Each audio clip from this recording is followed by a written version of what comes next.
সময় দর্শক, আসলে জানেন বাংলাদেশে এত পরিমাণ মরিচের জাত আছে, সেই মরিচের কিছু কিছু জাতের এত সুন্দর বৈশিষ্ট্য, আপনার লক্ষ লক্ষ টাকা ইনকাম করতে পারবেন শুধুমাত্র মরিচের জাত আপনার জানতে হবে। তবে রোগ পোকামাকড় জাত সম্পর্কে জানতে হলে আমাদের কৃষি বিভাগ কিন্তু পরামর্শ লাগবে। তবে আমি জানতে চাচ্ছি যে আমরা 10টা আপাতত সবচেয়ে বাংলাদেশের মরিচের জাত কোনগুলা ভালো, আমি সোহাগ জানছি। সোহাগ, তোমাদের যে হাইব্রিড বীজ ভালো আছো? আলহামদুলিল্লাহ। আচ্ছা, তোমাদের হাইব্রিড জাত কি কি বিক্রি করো?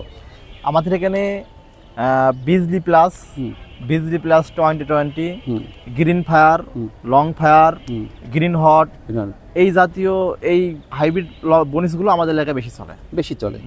সময় দর্শক, আসলে আপনারা জানেন যে আমাদের কৃষি বিভাগের হাতে প্রায় 10টির ঊর্ধ্বে সুন্দর সুন্দর আপনার মরিচের জাত আছে, যেগুলো আপনারা মাঠে যদি আপনার লাগান আপনার প্রচুর পরিমাণে ফলন হবে। এবং এইগুলা রোগ পোকামাকড় জাত সহনশীল। সেগুলো হচ্ছে মরিচ আপনার হচ্ছে বিজলি প্লাস 2020 আছে, নাগা ফায়ার আছে, 1+ আছে, অনামিকা আছে, সানড্রপ আছে, ধূমকেতু আছে, এবং আমাদের আছে অনল আছে, বিজয় প্লাস আছে, লঙ্কা আছে এবং মরিচ সুপার আছে। এই 10টা জাত কিন্তু আমাদের বাংলাদেশের শ্রেষ্ঠত্ব দাবি আমরা করতে থাকছি। এবং এইটা সেইগুলো গাছগুলো কিন্তু এত বড় হয়ে থাকে, তবে সে গাছের কিছু বৈশিষ্ট্য আপনার আছে।